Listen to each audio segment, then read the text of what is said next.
The galaxy had seen countless wars, but none like the ones involving humans. Across star systems, alien mercenary guilds took contracts without fear, fighting for credits, territory, or pride. They battled hive minds, machine legions, and psionic empires without hesitation. But when a contract mentioned human special forces, the room always went silent. Veteran mercenaries would lower their eyes, younger ones would whisper warnings. The refusal rate was absolute. No negotiation, no counteroffer, no amount of payment was enough. This baffled the high councils of alien empires, because humans were physically unimpressive by galactic standards. They were smaller, softer, lacked natural weapons, and possessed no psychic abilities. Yet every mercenary who survived an encounter with human special forces carried the same haunted expression. They spoke of battles that did not feel like battles, but like being hunted. Human forces did not roar, threaten, or posture. They observed, adapted, and waited. They struck only when victory was guaranteed, and when they did, it was surgical and absolute. The first known refusal was recorded during the Carvel Rebellion, when an elite mercenary fleet simply abandoned the contract upon learning humans were involved.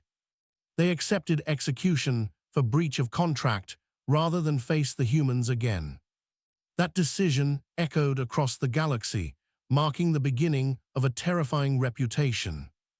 Those few mercenaries who survived human encounters were not celebrated as heroes. Instead, they were treated like cursed beings, carriers of knowledge no one wanted. In hushed interviews, survivors described how humans fought with silence and patience. Human soldiers did not rely on overwhelming force. They relied on planning, misdirection, and inevitability. Entire mercenary platoons would vanish without a single alarm triggered. Supply lines were cut, communications intercepted, and leadership eliminated before the first shot was fired.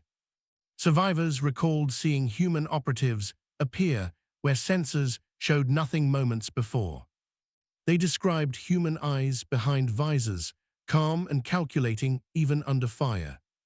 When mercenaries surrendered, humans accepted it without cruelty, which somehow made it worse. There was no rage, no hatred, just professionalism. Humans treated combat like a problem to be solved, not a contest to be won. The survivors said the most terrifying moment was realizing the humans had predicted every move hours earlier. Every ambush countered, every retreat anticipated. To fight humans was to realize you were never in control, even from the start. Alien militaries trained for dominance and spectacle, valuing strength and intimidation. Human special forces trained for failure, isolation, and uncertainty. They rehearsed missions where everything went wrong, where extraction failed and support never came. Humans learned to operate without sleep, without food, and without hope. They were conditioned to remain calm when surrounded, wounded, or outnumbered. Mercenaries who observed human training footage were disturbed by its brutality. Humans willingly pushed themselves beyond physical limits without chemical enhancement. Pain was treated as information, fear as something to be managed, not avoided. Human commanders encouraged independent thinking, allowing soldiers to adapt freely in combat. This made them unpredictable, impossible to psychologically dominate. Where aliens sought to break morale through force, humans had already broken and rebuilt themselves in training. To face them was to face beings who had already accepted the possibility of death. The final confirmation came during the siege of Arx Prime. Multiple alien factions hired mercenary armies to halt a human covert operation.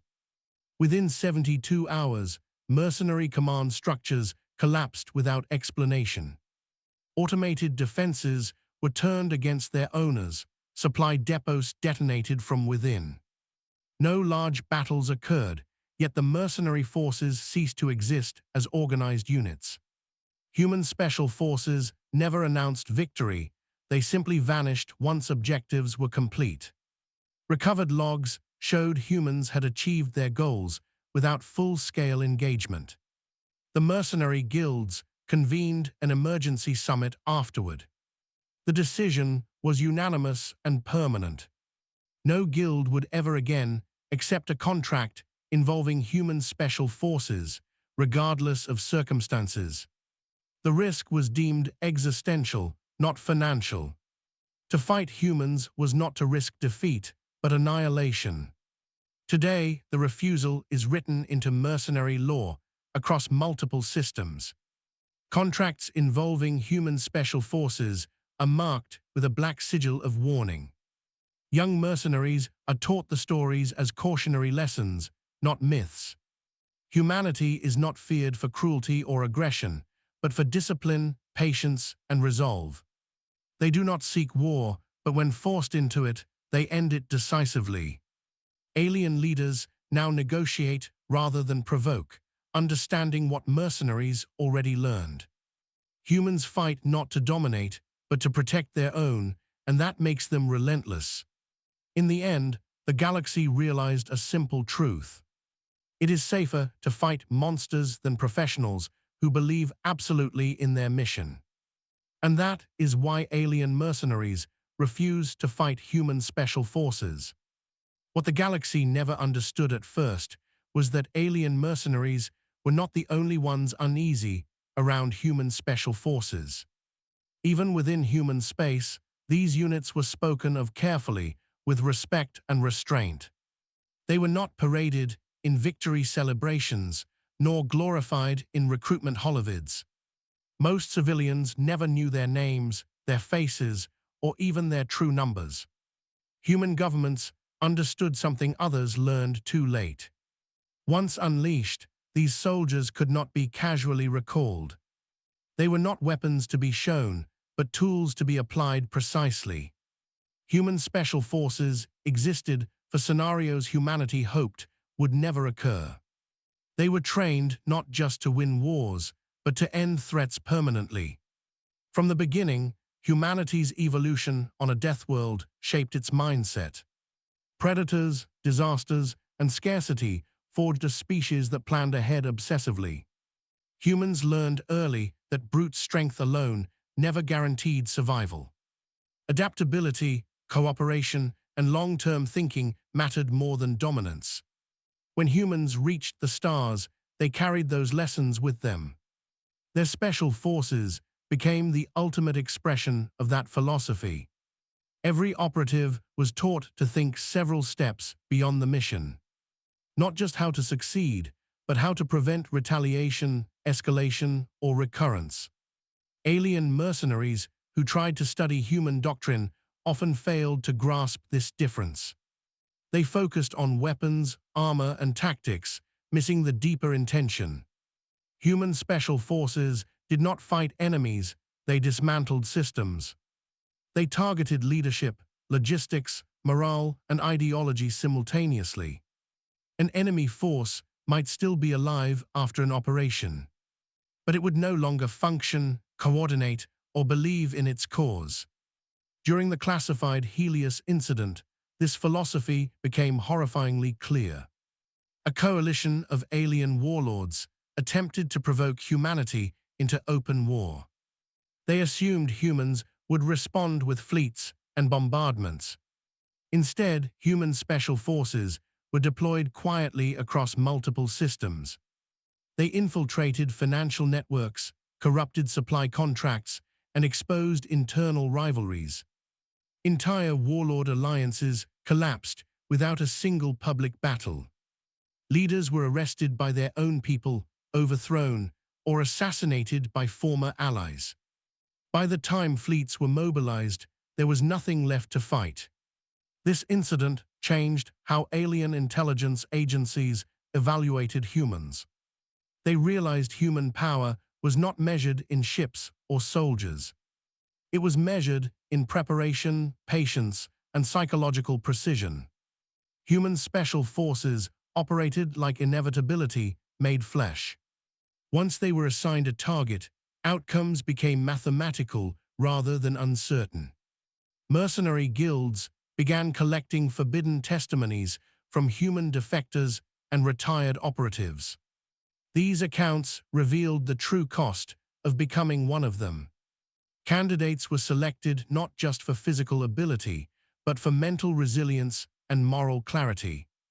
They were forced to confront impossible choices repeatedly during training. Simulations placed them in scenarios where every option involved loss. They were judged not on success, but on responsibility, restraint, and judgment. Those who hesitated or sought glory were removed. Those who acted decisively but recklessly were removed. Only those who could carry guilt without breaking were allowed to continue. Alien psychologists studying these processes were disturbed by the findings. Human special forces were not desensitized killers. They were highly empathetic individuals trained to act despite that empathy. They understood the value of life deeply, which made their decisions heavier and more deliberate. This made them terrifying opponents. They never underestimated consequences, and they never forgot them. One mercenary commander famously stated that fighting humans felt like fighting your own future mistakes. Because humans attacked where you would regret not defending. They anticipated desperation, betrayal, and panic with uncanny accuracy. They knew how fear spread through command structures. They knew how pride delayed retreat. They knew how hope could be manipulated. The reason alien mercenaries refused these contracts was not just fear of death. It was fear of being erased without honor. There would be no last stand, no glorious battle, no remembered sacrifice. There would only be disappearance, disgrace, and dissolution. For mercenaries who lived by reputation, this was worse than extinction. Even human allies maintained distance from these units. Joint operations were rare and tightly controlled. Human commanders ensured their special forces never became symbols of intimidation. Because symbols attracted fear, and fear escalated conflict. Human doctrine emphasized ending wars before they began. And that required secrecy, ambiguity, and restraint. Yet despite all precautions, rumors continued to spread. Stories of operatives walking calmly through chaos. Of missions completed weeks before enemies realized they were under attack. Of soldiers who could survive alone on hostile worlds for months. Not because they were stronger, but because they planned for loneliness. Alien cultures that valued honor struggled most with this reality. Their warriors sought recognition, songs, and memorials. Human special forces sought completion and silence. Once their mission ended, they returned to anonymity. No celebrations, no public acknowledgement. This unnerved alien observers more than any display of power. A force that did not need validation could not be manipulated. A soldier who did not seek glory could not be provoked. Human special forces could be insulted, threatened, or underestimated without reaction. They responded only when objectives required it. And when they did, response was final.